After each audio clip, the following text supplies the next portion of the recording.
All right. So I'll be sharing my screen.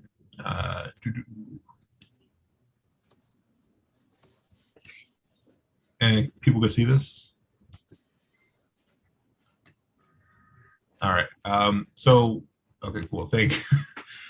So we have a US Fire training coming up in a couple of months on May 12th about summer transition and college success. This is the final training that we have from US Fire for our coaches and advisors. So anyone who is wanting to take advantage of that opportunity, make sure to send out the registration link in the notes afterwards. But this is open for anyone who is a coach, just joins our meetings, the CAC advisors, anyone who wants to learn more about this from US Fire, feel free to reach out. Let me know if you want to join. But yeah, and that's the only update I got right now. I know we have other things that we've been doing, but want to open the floor for a couple minutes, for 5 minutes or so, for anyone else who has any updates from the organization or any opportunities that they learned about that they want to share with the greater network.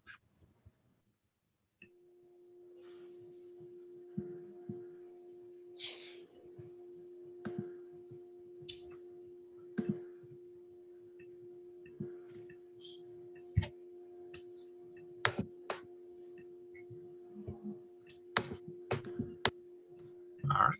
Well, I guess not. I'm not sure if this is time for UMass Lowell to say anything. Or, yeah, Troy, go for it. You can do something. Right, cool. First of all, thank you guys for having us. My name is Troy Lazaro. I'm the Senior Assistant Director of Multicultural Recruitment at UMass Lowell. And I have my colleague, my sister here with me, Skady Mises, who's also an admissions counselor at UMass Lowell, who actually oversees the Boston area. We are here to, really support the team. We are glad to be a partner. And, first and foremost, the thing for us is the students, being able to support them when they get on campus, support them all the way through to graduation. I mean, we have so many different programs that are there for the students to support them all the way through. Our first generation, our students of color at UMass Lowell, and the focus on them to become their best selves, graduate, and get connected, to the university and, overall to the world is kind of our focus. So, we're definitely here. We want to continue the work that you guys are doing, especially, individually, both Skady and I have in our hearts to be able to serve, the community of Boston, and be able to serve the community of students who look like us, talk like us, walk like us, and kind of been through or going through what we've been through. So, we're glad to be here with you guys. We're glad to be a partner. And if any way we can be a help, we can, bridge gaps or, help the students be able to make this transition from high school to college and maintain them while they're in college. Let us know how we can help you as well. We have tons of programs that are coming up, both for the counselors as well as the students. And I'll let my colleague, my friend, and my sister speak to that. All right, thank you, brother. So my name again, Skady Mises. A lot of familiar faces and people I've worked with, as I do oversee a lot of the Boston schools, as Troy mentioned. Again, we're happy to be here, happy to be a partner to you all, and again, just use this as a resource to support your students make that transition from high school to college. In the chat function, I'm going to be dropping our link for what we call them Power Hour, which is one for students and then another one for counselors that are coming up. So you guys can jump on that and join us. Lots of great information being shared, and for students, just an opportunity to talk to us, human beings, not just UMass Lowell robots, to make this happen for them. So again, happy to be here, and I don't want to take up more of the time. So I'll drop that in the chat function for you all. Thank you. Thank you, Troy, and thank you, Skady. Yeah, we've been trying to work with more institutions of higher education, especially where students are going, and we've seen that more and more Success Plus students and BPS students are going to UMass Lowell these past few years, and I think they've increased in our rankings, sort quote unquote, of where students are headed. I think the past couple of years have been top 5 of our BPS schools. So yeah, really appreciate both you all, Troy and Skady, for reaching out to us and helping us out with these transitions. So appreciate it. All right. So gonna transition to our goals and for this meeting. So for many of the second year advisors, you probably remember last year's meeting in person, where that was, at least that was like one of the last in-person meetings I ever had, where we were at BU and we had like 30, 40 people in a room. And seems like a bad idea nowadays, but that was the intention of that is to really connect the Success Boston coaches and the CAC advisors with each other to make sure that we're able to support BPS students as they transition from high school to college. So really getting you all to connect with each other, learning about how you can help each other, and ensuring that the students have that warm handoff from one caring adult to another. So that's pretty much the goals that we have for today, connecting with each other, learning who you are, and sharing contact info. Going to be learning about what work you're doing with seniors right now, and then how to connect those seniors with coaches and learning about what they're doing at the colleges as well. I don't know if people have questions about how this is going to go, or if there's anything else that folks are confused about. This is a time to ask questions.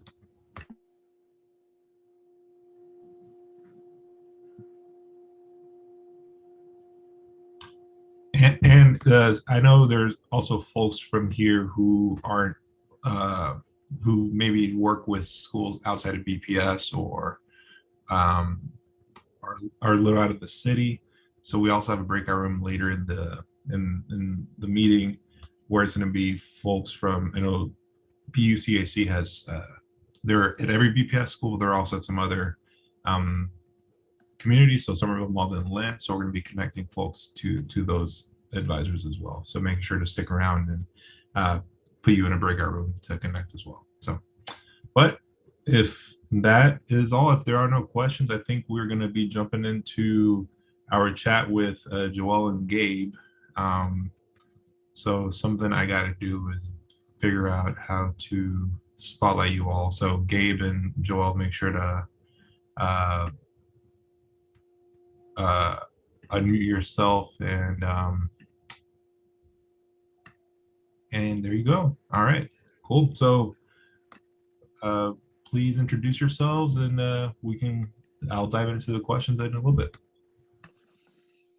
So I guess I'll go first. My name is Gabe. I am the alumni coach at Margarita Muniz Academy. I was the first CAC advisor at Muniz Academy. So then after that, I transitioned to become the alumni coach for the school. Morning, everyone. My name is Joel Mora. I'm the Education Programs Manager at the High School Task Force and been a Success Boston coach for the last 10 years, entering my 11th year now, and have worked closely with Gabe and Margarita Muniz Academy in the past.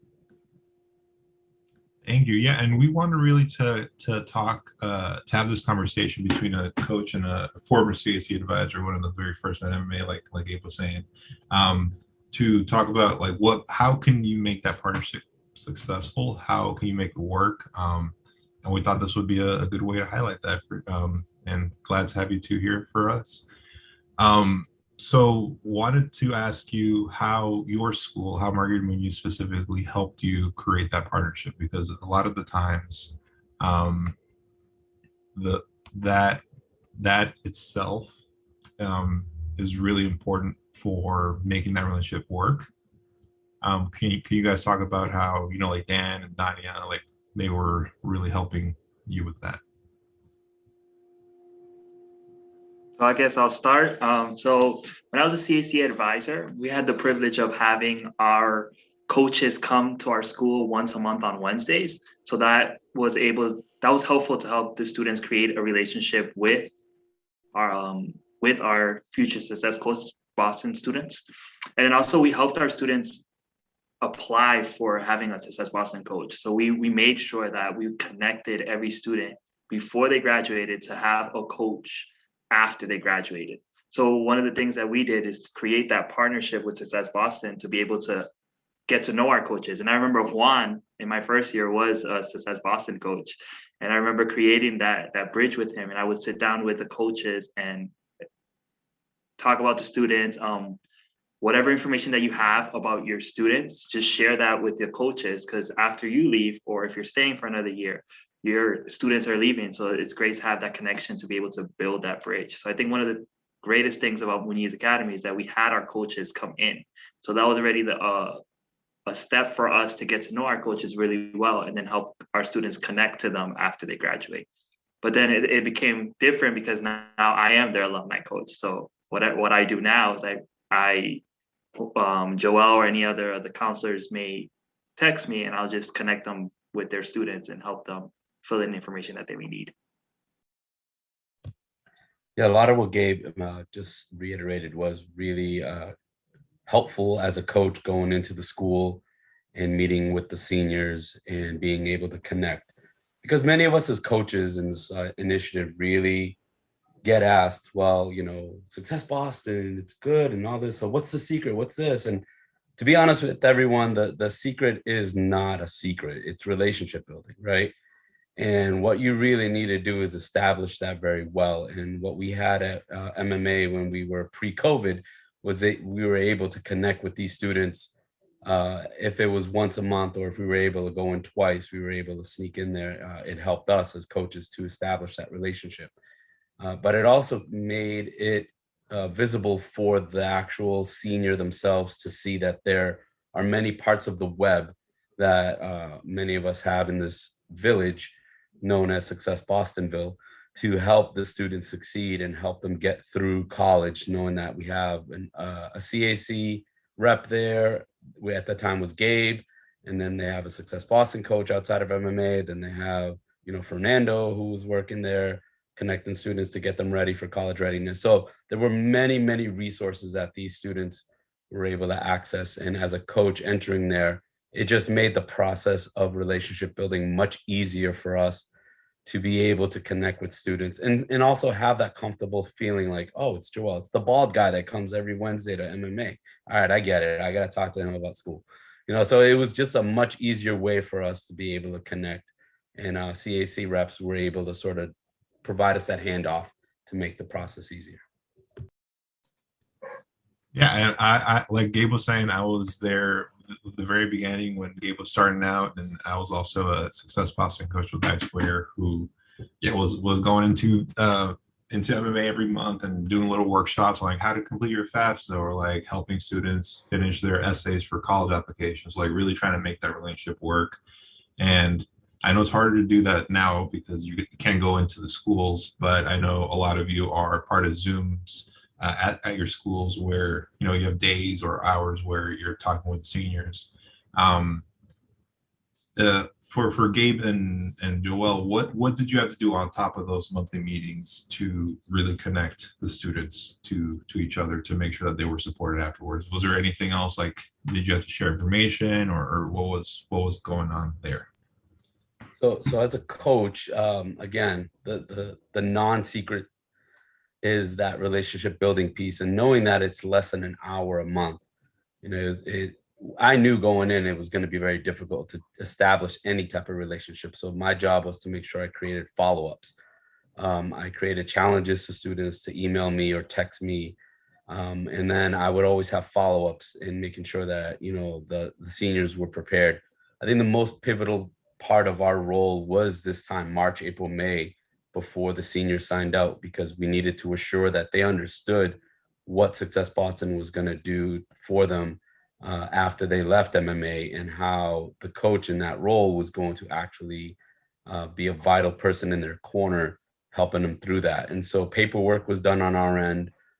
Scenarios and explanations of how coaching works was done.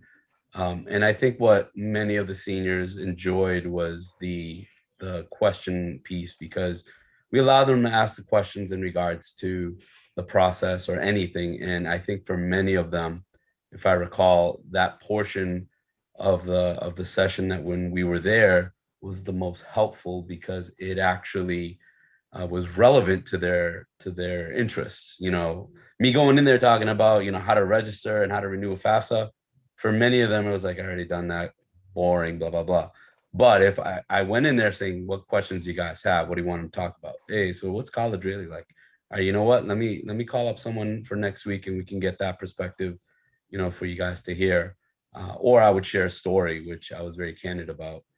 for them to be able to understand, how that process would look like. And for me, it also helpful that they saw someone that looked like them, a Latino male of color entering a school who has had success in college and is now serving as a college success coach and helping them understand that process. So for many of the young people, seeing someone in that role really helps them to kind of connect better. So again, like I said, that secret is not a secret. You just got to find ways to it's like Legos. You got to make them fit, to create the project that you want to create. Yes, I agree with Joel, what he said. It's not a secret. Share your information, what you know about the student. Like we had many meetings. I had meetings with Joel, then I had meetings with other coaches where I would share information of what the situation of the student was. So next year when they have to do the FAFSA with them, they know the situation, the financial situation, or what's going on. Always remembering that it's what the student wants to be shared. Because if the student doesn't feel comfortable, then we won't share all that information. But it's just building the bridge. You are the bridge for the student to succeed in the future. So it doesn't just end with you at CAC, it continues in the future. So you want to be able to connect your students to success. So being able to have that relationship with your student and being able to have a relationship with the coach and then bringing them together helps in the future. So one thing that I always say to my college readiness team while I'm here is share all the information that you can, because in the future, I'll be taking them as well as another coach. So we need to share that information. I think that Joel, what he helped me was create spreadsheets. So he created spreadsheets and he told me, Gabe, I want to meet with this student on a certain day. Okay. And then I will make sure that the student goes to High Square Task Force and attends that meeting. So I think it's just like Joel said, it's not a secret. Just being able to share that information to the next coach and helping them connect and helping it create a time where they can meet and they can get to know each other to be able to be helpful for their future, especially in what the future hasn't told, because it's important. We need our students to be connected to coaches because it is difficult when they get out there. So I think you, CACBU, the students who are there, you're the bridge to help the students to continue to succeed. And the wonderful work that you did in your time of service is going to continue with a Success Boston coach or anybody who is helping the student. I want to add to that really quick how important that is, because I found myself struggling with certain students from MMA in getting connected with them. And when I reached out to Gabe and I asked Gabe, hey, listen, I can't get a hold of this student. Can you just shoot them a quick thing to check their email? Because I sent some important information on the scholarship. And he would do that and the students would look at that. So again, going in for 50 minutes once a month is not enough time to build any type of relationship, but it does help when you as CAC advisors are in that role, because you already have that. They already trust you. They already know who you are. They don't know me yet. They're starting to get to know me. But once they see that you trust the handoff, then they're going to trust it and invest into it. And I remember calling Gabe multiple times. Hey, I'm having a hard time with this Bunker Hill student. I need help. I haven't talked to her in a month and a half. And all of a sudden, I get an email from her and then boom, we're talking now. So it wouldn't have happened if it wasn't that direct connection that Gabe had with that student in order for them to say, oh, I keep forgetting to reach out to Joel. And Gabe saying, hey, Joel's got some stuff he wants to cover. He really wants to check in to see how you're doing. He's worried he hasn't heard from you. That relationship was built and has been built from Gabe. And for him to do that reach out on my behalf helped me tremendously on many, many levels. So that's a quick follow-up that I have from a coach's perspective on how valuable the CAC role, but also in particular the alumni role that Gabe specifically holds, has helped me achieve what I need to achieve in contacting my students. Thank you. Yeah, I think just build. I think what both of you are saying, we're trying to build on that hard work that the CAC advisors are doing at the high schools with the seniors, and really making sure that the seniors are supported after they leave high school. The whole reason Success Possible was built, because while the students were graduating from BPS at really good rates, they weren't finishing college at the rates that we wanted them to. So we're just trying to build on that work and make sure that everyone is able to support each other in that sense. We have 5 more minutes, so I had one more question, but I also wanted to open it up for people in the audience to see if they had any questions for Gabe or Joel. You unmute yourself or type it in the chat if you want to.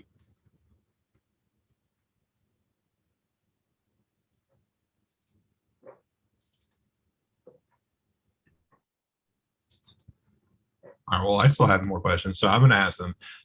So one thing that I would ask for the last part would be just general advice Ria just asked, does every BPS school have a Success Boston coach partner? Yes. So that's what we're going to be doing with these breakout rooms later. We're going to be matching you with your primary school or coach or organization. So yeah, you're going to be connected to people for sure. So Gabe and Joel, so just general advice on what others can use to create this good partnership. I know you mentioned like constant communication, transparency, making those spreadsheets. Is there anything else that other people who might be meeting for the first time, like what would you do to try to create that good partnership? I think from the coach's perspective, it would help if, I mean, we're going to do this later today, but understanding who the contact is at the high school. And once you understand who your Success Boston contact is, learn about where they're actually working. There are certain organizations in Success Boston that are specifically working at specific colleges. So it helps you as a CAC advisor know that, for example, Hyde Square is tied to three colleges, but we're also open to other colleges. So, you know, ask, what are those three colleges? And what are the other colleges that you refer to? Because there's certain organizations in this initiative that have really deep partnerships with colleges that they work with. Plus, there are organizations that have what we refer to as a pipeline, meaning that we have students that are going through our programming that we just inherit automatically. And so in helping us as coaches kind of recruit our cohort for the next year, learn about where they're actually working and ask them, you know, what colleges do you want us to kind of focus in on, or do you work with students going to this college, you know? So that is helpful. And then spreadsheets, I know I'm a big spreadsheets geek, and Gabe and I really chatted. I remember that conversation. I was so happy to share that with him on how I kept it, and I'm glad to hear that it worked for him. But you know, develop a system with your Success Boston rep to figure out what works best for you, and connecting the students to you. And then again, communication is the key thing. So building that bridge, using those bricks to build it and connect the student to be able to feel comfortable walking across that bridge to be meeting with their Success Boston coach later. Yeah, I think you said it perfect. And I think if I was a CAC person right now, I think it's just this coaches being able to have those meetings with you as well. Because I think that's important as well. It's not just CAC providing the information, but also the coaches also taking the time to get to know who the students are and creating those spreadsheets and being able to help them in any way that they can.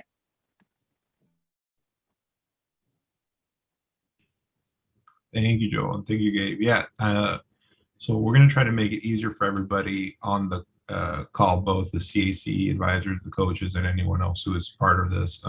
We are working on a data sharing agreement with BPS so that those spreadsheets, while they will be important, it's going to be less work on you all to be like, okay, I have to fill out every single thing, all this information. So make it easier for everybody to be like, okay, it'll just be like they'll be reading through a list and saying, okay, these students are attending this college, so it would be good to connect them to this organization because they have a coach there, or that coach really knows about that institution. So don't worry too much about the data stuff. It'll be made easier for everybody. But it is almost 11:30, so we're going to be transitioning to our panel discussion with TFCC. We have 2 Success Boston coaches, and then we have 2 CAC advisors who we're going to be talking to. So thank you, Gabe, and thank you, Joel, for talking to us.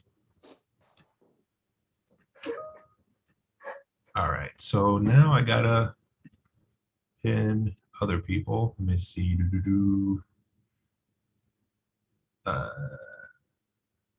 So, okay.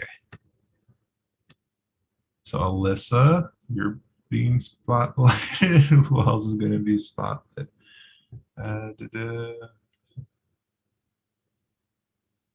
Madison, where's Madison?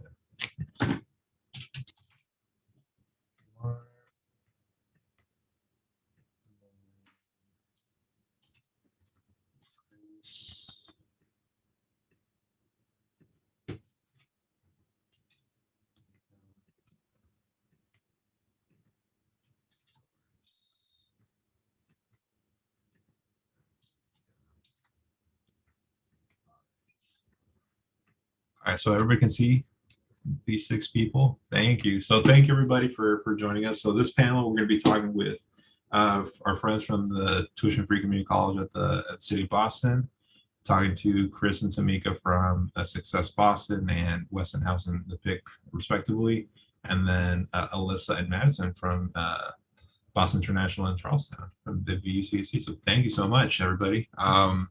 And feel free to put stuff in the chat when as we're going through questions. First off, we're going to just highlight TFCC because I know they have some very important news to share with us today. Hi, everyone. My name is Lydia, and I also have here with me Doris from our office here at the Office of Workforce Development. I just kind of wanted to let everyone know that the Tuition Free Community College application for fall 2021 semester is now live. And I will put the link in the chat momentarily, but yeah, so it's live now and our deadline is June 20th. We are probably going to extend that deadline, but we do prefer that you don't tell students that because we want as many of our students who apply to apply for the first round, make sure they fill out the FAFSA. So yeah, if we can just, push them to meet that June 20th deadline before summer hits and that summer melt also hits them.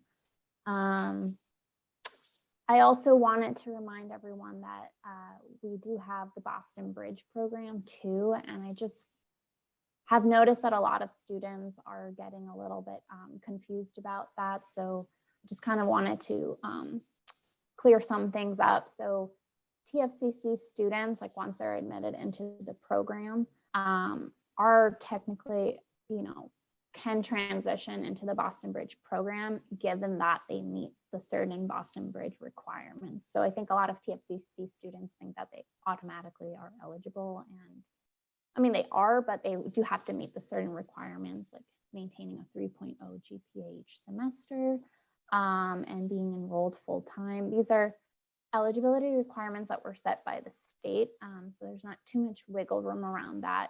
But another thing I wanted to note is that they would need to meet with an academic advisor at their college before completing 15 college credits and express interest in the Boston Bridge Commonwealth Commitment program, because there is a form that they do need to fill out that the state requires, and that's called the Commonwealth Commitment Participation Form. And we do send out this information to students their first semester as a TFCC student, but I just didn't want that information to get lost, and maybe you could just reiterate that to your students. That would be very helpful. And then I think Doris was going to kind of touch up on the graduation incentive. So Doris. Doris, I think you're muted or we can't hear you.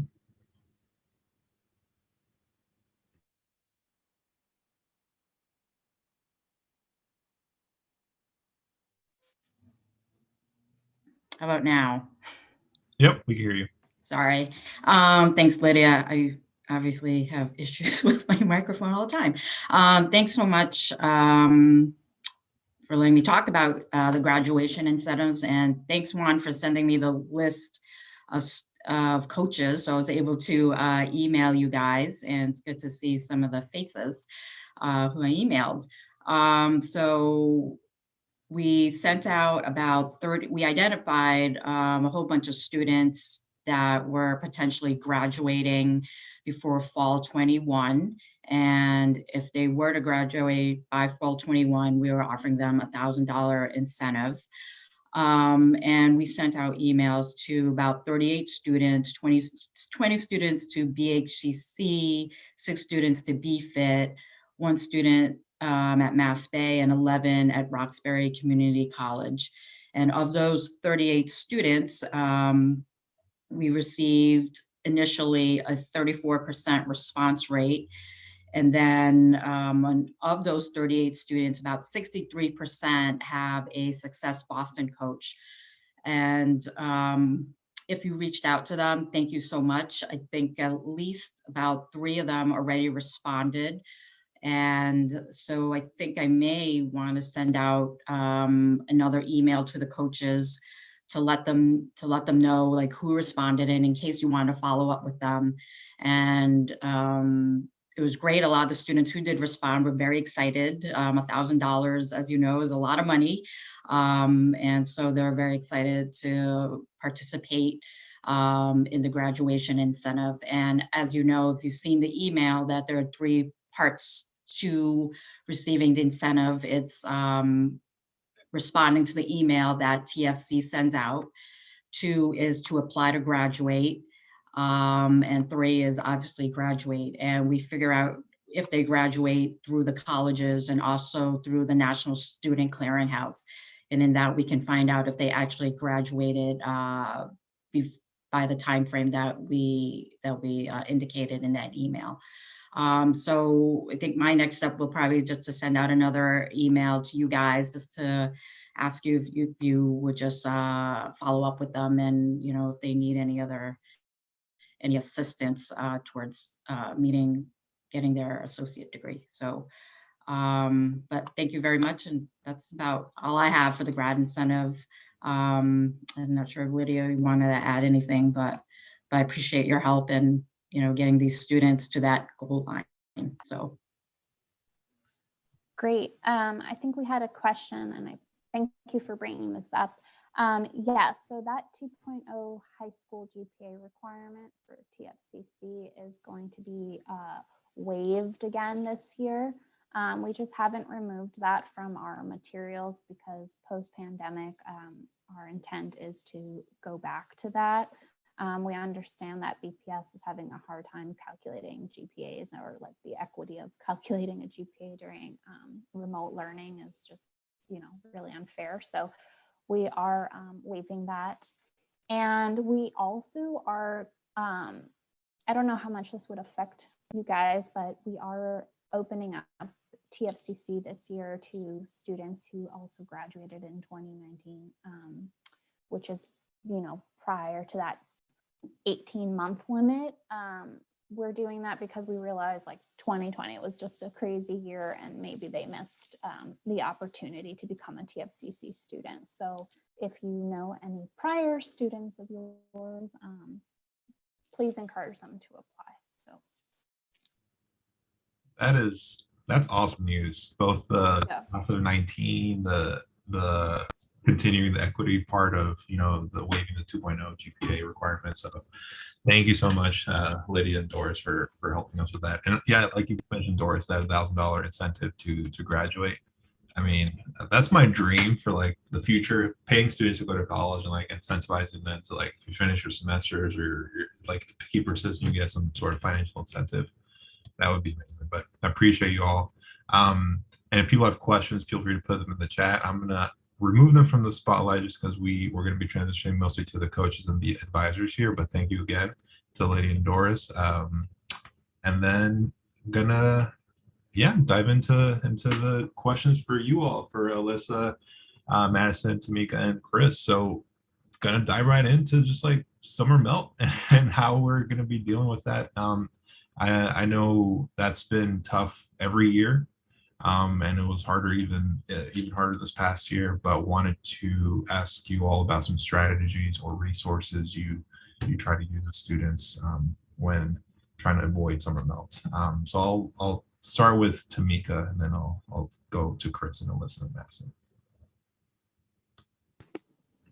Hello, everyone. Tamika Williams from the Boston Pick.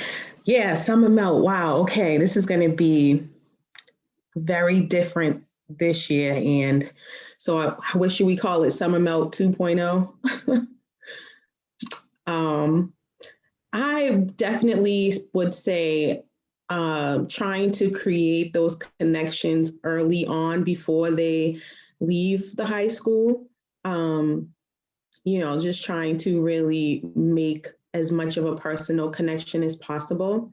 I know the students, usually don't really, especially when they haven't gotten a chance to like meet you in person, it's hard to encourage them to like, let's do a video call or, you know, something like that. They usually just want to text or talk by the phone, but I really try to encourage them to just have an initial video meeting with me, just so we can break that initial ice and, you know, kind of just personally as much as possible meet each other virtually, personally. And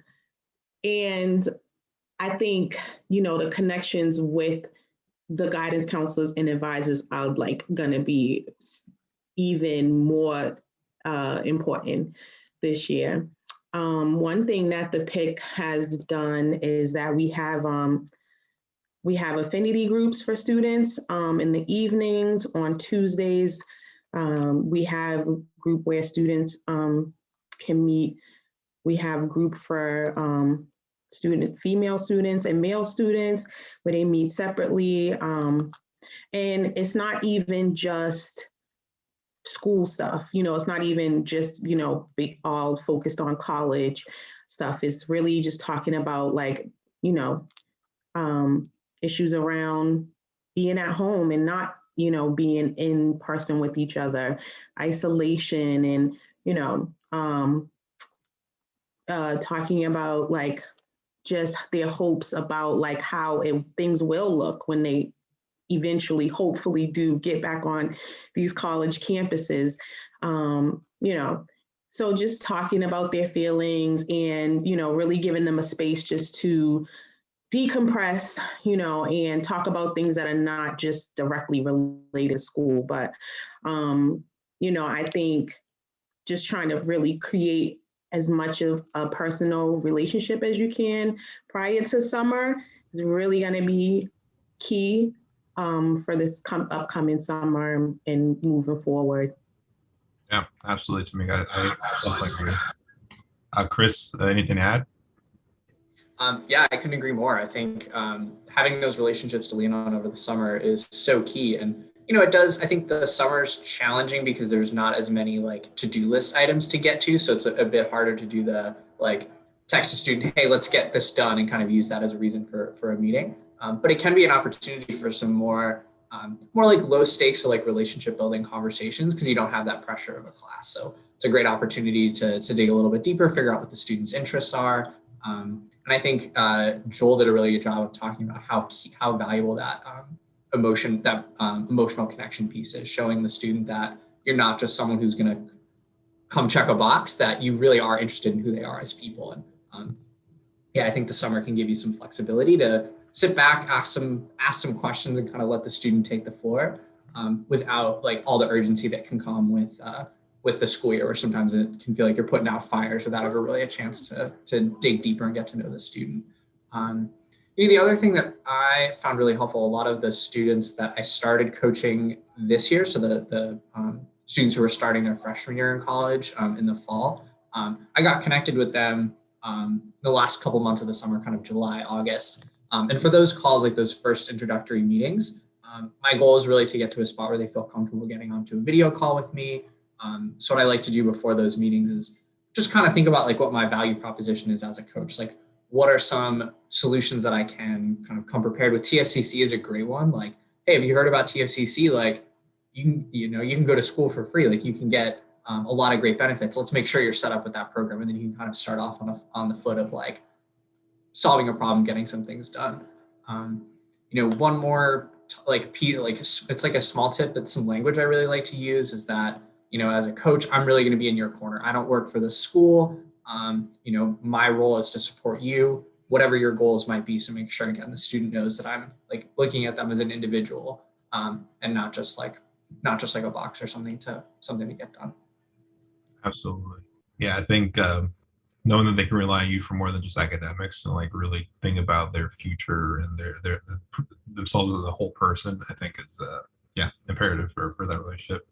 Alyssa and Madison, how do you all try to guide students to avoid summer melt? I know like that's when you guys let them go, but like what do you try to tell them to like, okay, this is what you got to do to prepare for that first semester? To go off the points Tamika and Chris made on relationship building, I found it really helpful to connect students going to the same school. I've had all my Bunker Hill and UMass students make their own WhatsApp groups. So that way, no student can be like, oh, miss, I didn't have your email, so I couldn't reach out to you for 6 months. Now they have, kind of their cohort of their peers when they have, just a simple question that they may not feel comfortable sending an email to, or, so they can kind of hold each other accountable and kind of be there for one another. So if our students, aren't feeling ready to reach out to their Success Boston coach or feeling nervous, they at least have that kind of support system already in place to, make sure they're doing what they need to do. Hi, everyone. Yeah, definitely really agreeing with a lot of what everyone else has said. I think yeah, and I actually really love that idea, Alyssa. I'd never even thought of that. I kind of had two things that I thought about. I will say summer melt is hard, and I'll be honest, most of my students definitely succumbed to summer melt. But I think a key thing that I'm really going to try to do this year is, for lack of a better word, like over communicate everything. I think, it's just such a complex process, and like they just don't know to expect these things, or they don't even know that that's something they have to do, like waiving their health insurance, if they decide not to take out loans, declining the loans, accepting other forms of aid, like all these things, and they just had no idea to even look out for them. So I think something I'm really going to try to do this year is just like every time I meet with the student, just really start hashing out these details with them earlier on. So like, even if they don't remember it, maybe in the summer they'll be like, like Miss Crosby kept saying something about like my health insurance. Like, what the heck am I supposed to do with that?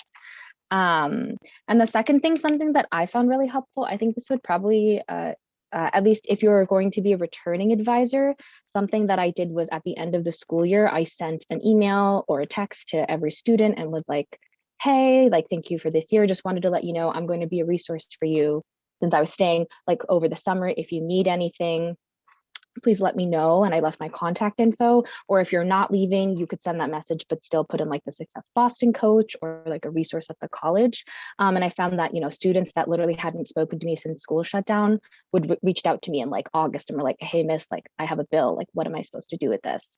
So I found that was a really helpful thing. To even getting students to coming back to me that hadn't spoken to me in months. But yeah. Yeah. Also, I can add with the little extra bonus for being at the PIC is that we have, job opportunities and internship opportunities available to our students. So that's like another little carrot that I can dangle for students who may want some exposure, may not be like exactly sure what they want to study in school, and trying to connect them, even if it's just, connecting them with someone who works in the field that they want to be in and maybe can, answer some questions for them, do a little quick Zoom call to answer some questions about, career exploration and things like that. So just letting them know that I have resources beyond just, filling out the college and the applications and the FAFSA.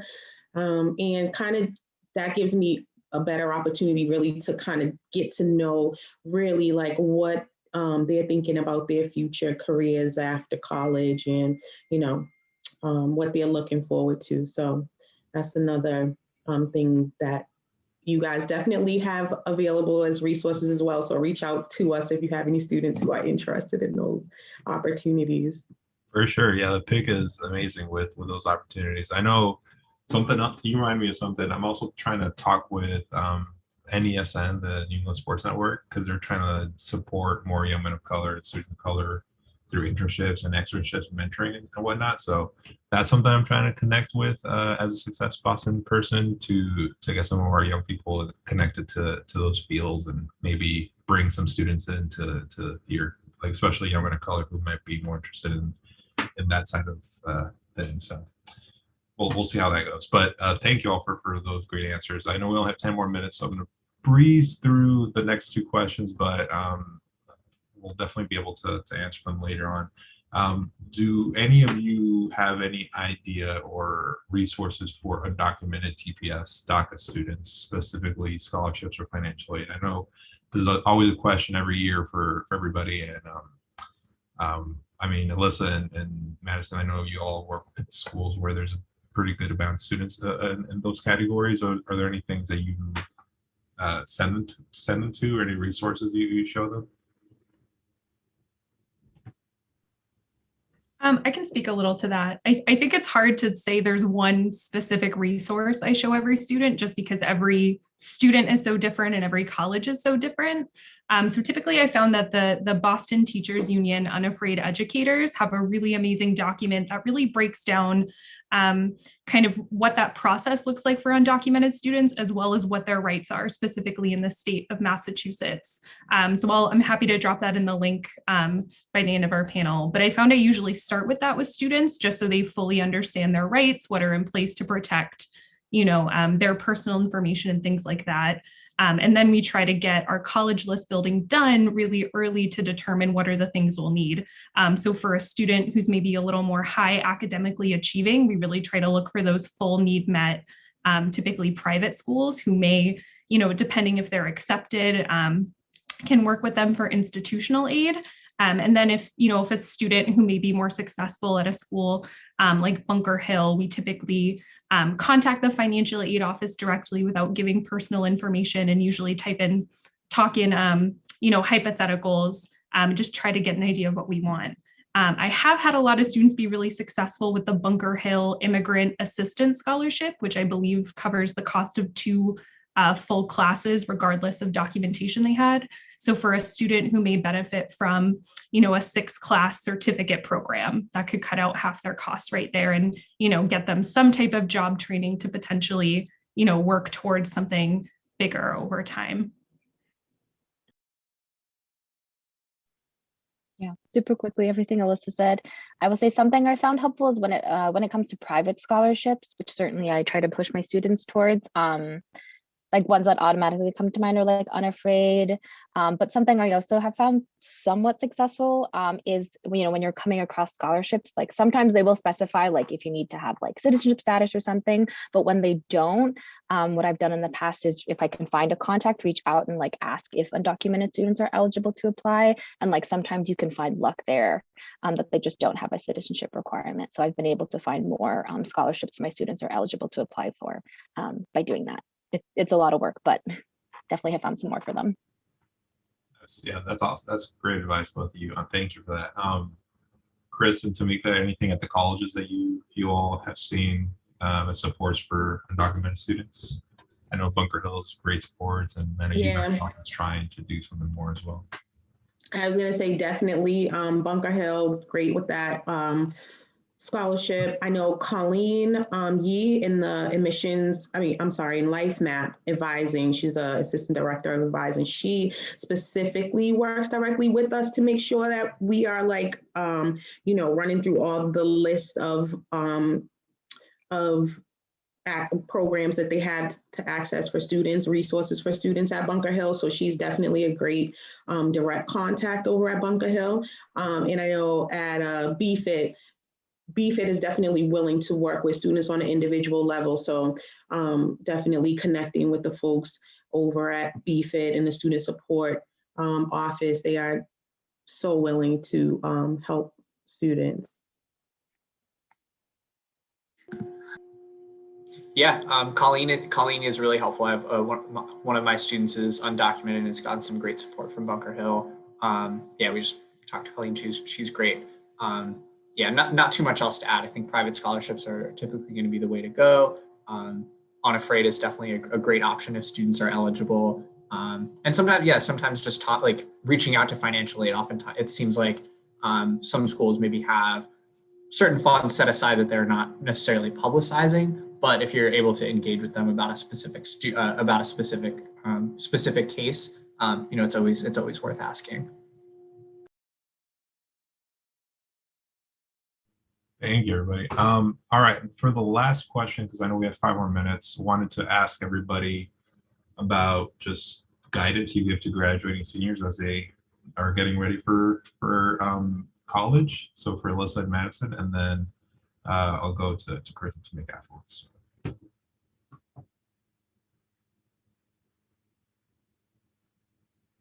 Anything that, like, one tip that you're like, okay, you should do this before you start, or as you start, like, be like, make sure you have a laptop or something even simpler.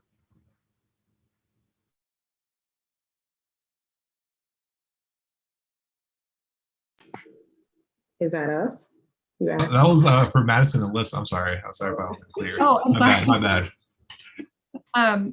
One thing I found that most of my students really struggle with is professional email writing and just understanding how important knowing how to use your email is in college. So we try to go through them, teach them how you actually organize your inbox and send a professional email with a subject line and a header and a signature, just to make sure that they're able to actually communicate with the school and their professors. I think is a big thing that I happened to overlook a lot kind of at the end of last year, and definitely saw my students reaping the negative effects of that.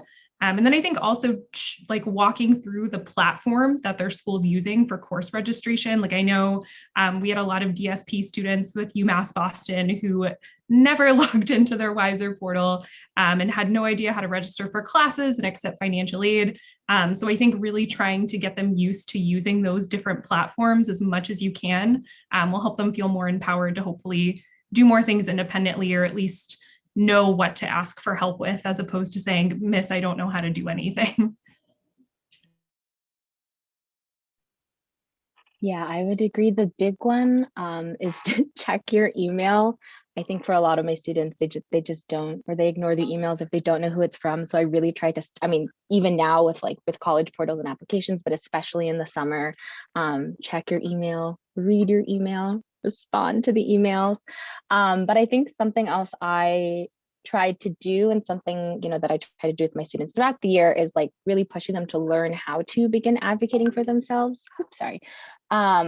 Because I think something that I like to tell them is like, when it comes to college, like at my high school, we do a lot of hand holding. So it's like the resources will come to you. But when you go to college, in most cases, like you have to seek those out. No one's going to come to you. So for a lot of them, I mean, of the few who were talking to me at the end of the summer, what I tried to do is wherever they were going, I tried to like point out a resource on the campus for them that they could utilize. So like I had a lot of Asian American students going to UMass Boston. So I would told them and send them the link to I forget the proper name, but there's an American student support program there. Or if, there was a first generation support program at a college. So really tried to kind of use that as a starting point and be like, here's one resource you can use when you probably inevitably are going to, want some help or support or guidance once you're in college. Thank you. And for also, can I just add to, I love what Alyssa said with the organizing the emails and responding to emails and things like that. Also, I think what is helpful is really like giving them the language to use when they're making phone calls, like, encouraging them, like Madison said, to advocate for themselves. A lot of my students are like, Miss, can you call Bunker Hill and ask them? And I'm like, let's like actually just have a mock conversation. I'm going to be the advisor. You are the student, bring the phone, hello, UMass Boston admissions, what would you say? So like giving them the language to use on phone calls, helping them to become comfortable with making those phone calls on their own, rather than, like you said, Madison, hand holding and doing everything for them. And I think that definitely sets them on a good path for, the first semester and beyond at college. Awesome, thank you. And then one last minute before I assign people to breakout rooms, which I'm still doing, just regular tips on what tips would you give other advisors, both College Advising Corps and Success Boston coaches, on what you do to support students? Is there anything, I know like building a relationship and that's like the secret sauce, like Joel was saying, like there's nothing special. It's just, making sure that they trust you and you trust them, and you're in open and transparent communication. Is there anything that's that helps you get to that point?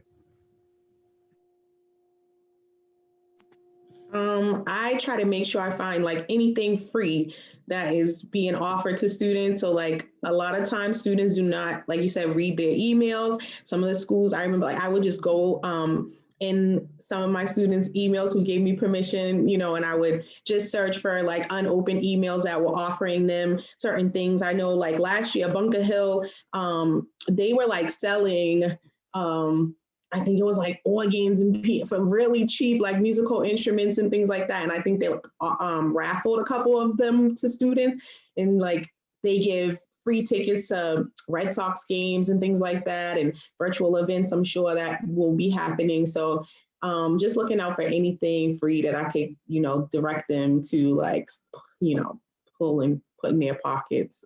They love that. Yeah, free stuff is always a good way in.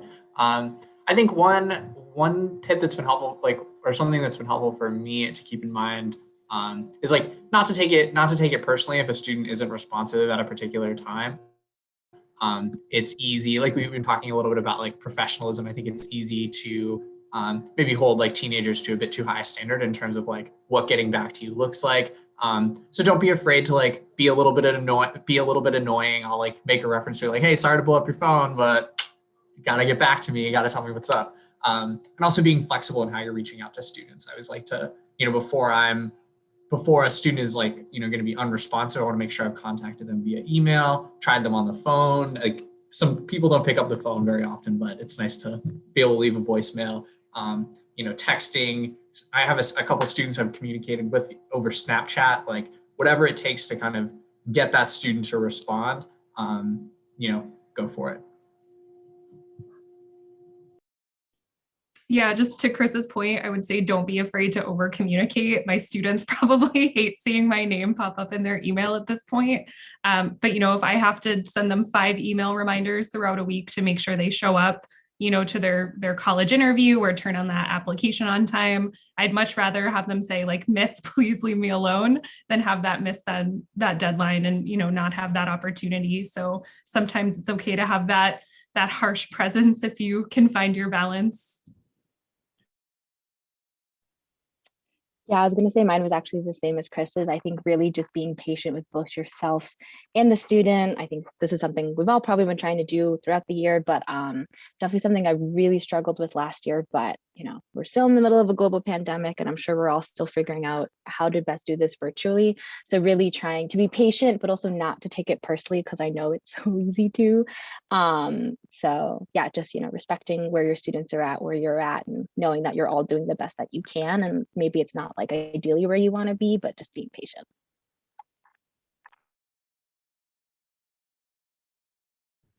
All right. Thank you, everybody. So I will be assigning folks to the rooms. I think most people are going to be in rooms in a couple